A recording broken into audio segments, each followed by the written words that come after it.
Assalamualaikum warahmatullahi wabarakatuh. Kami dari kelompok 9 dengan tema Fenomena Era Disrupsi Digital dan Post-Truth akan mempresentasikan PPT kami. Sebelumnya, kami akan memperkenalkan terlebih dahulu anggota kami. Yang pertama ada saya sendiri, yaitu M. Nur Sultan Mukti dengan NIM sekian. Yang kedua, Safira Ayu Askia dengan NIM sekian. Yang ketiga, ada Maulida Fikratul Aska dengan NIM sekian. Era post-truth dapat digambarkan sebagai pergeseran sosial yang melibatkan media arus utama dan para pembuat opini.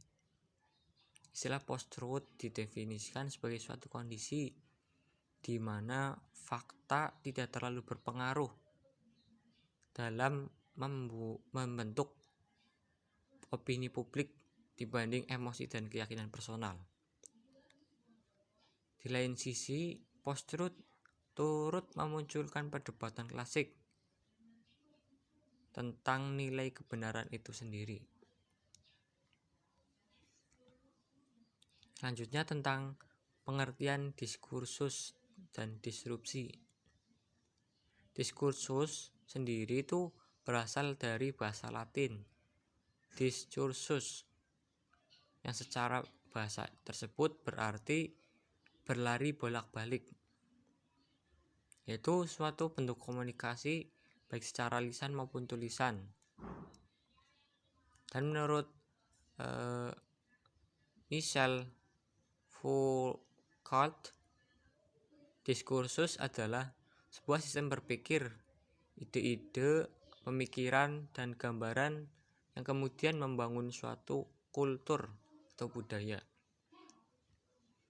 Sedangkan disrupsi adalah sebuah lompatan perubahan dari sistem lama ke cara-cara yang baru atau ke sistem yang baru. Menurut Renal Kasali, disrupsi adalah sesuatu yang membuat banyak hal yang baru sehingga yang lama menjadi ketinggalan zaman dan tidak terpakai lagi. Apabila disatukan, maka kedua kata tersebut mengarah pada maksud suatu pemikiran atau budaya baru yang dikaitkan dengan teknologi yang mengubah berbagai hal secara teknis dalam kehidupan masyarakat secara fundamental. Baik, terima kasih. Kemudian saya lanjutkan, yakni fenomena keberagaman masyarakat Indonesia di era disrupsi digital dan post-truth. Di sini disebutkan beberapa, yakni ada kecenderungan budaya instan, berita provokatif, merebaknya kasus hoaks, kemudian setiap orang dengan mudah memberi dan menerima informasi apa saja tanpa sekat. Fenomena disrupsi tidak hanya merambah hal-hal teknis yang menunjang kehidupan manusia, tapi juga merambah dalam pandangan kehidupan beragama. Kehidupan beragama yang awalnya disandarkan pada orang-orang yang pakar dalam bidang agama dan bersifat otoritas, kini telah terbiasa serta bertransformasi menjadi konsumsi publik, bahwa paham keberagamaan masyarakat tidak lagi berdasarkan fatwa atau petuah-petuah kiai, ulama, atau ustadz. Namun, pemahaman keagamaan mereka hanya didasarkan pada teknologi dalam jaringan. Mereka bertanya mengenai agama pada internet yang serba instan, tanpa mengetahui dasar nas-nas atau sanad ilmunya. Akibatnya, banyak ustadz dadakan di zaman sekarang, padahal latar belakang mereka bukan dari pesantren dan juga bukan sekolah keagamaan. Poin selanjutnya, yakni peluang dan tantangan moderasi beragama di era disrupsi digital dan post-truth. Pada zaman sekarang, kebutuhan literasi digital sangatlah penting, terutama dalam hal komunikasi. Karena dengan media digital, dengan mudah kita mengetahui, kemudian memberitahu kepada orang lain. Untuk itu, setiap individu harus mampu mengontrol media. Ini merupakan tujuan penting dari literasi media. Karena selain mempermudah manusia, kehadiran media digital juga sangat mempengaruhi dalam menyebarkan post-truth karena karakteristiknya. Dampak negatif yang terjadi di antaranya adalah manusia di Indonesia lebih mempercayai berita yang tersebar dalam sosmed daripada kenyataan itu sendiri. Baik, untuk poin selanjutnya yaitu membahas tentang mengapa sih penguatan Islam modern di era post-truth itu penting.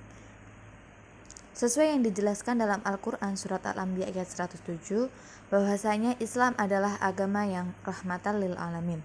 Agama yang senantiasa mengajarkan sikap wasatiyah anti kekerasan, sehingga kita selalu mengambil jalur tengah dalam menghadapi pembedaan terkait situs online yang bersaing ketat apalagi tentang agama.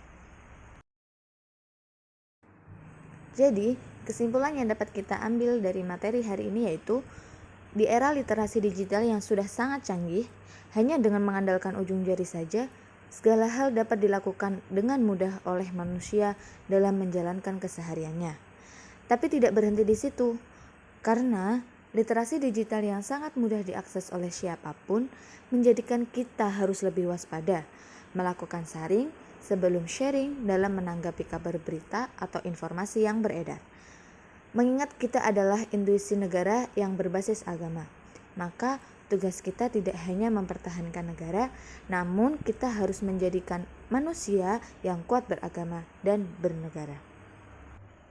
Demikianlah beberapa hal yang dapat kami sampaikan. Kurang dan lebihnya kami meminta maaf yang sebesar-besarnya, dan kami mohon dengan sangat kepada Bapak dosen yang kami hormati, juga kepada teman-teman untuk kiranya dapat menambahi atau mengurangi materi-materi yang sudah kami sampaikan. Burung elang, burung cendrawasih, cukup sekian dan terima kasih. Wabillahi taufiq wal hidayah. Wassalamualaikum warahmatullahi wabarakatuh.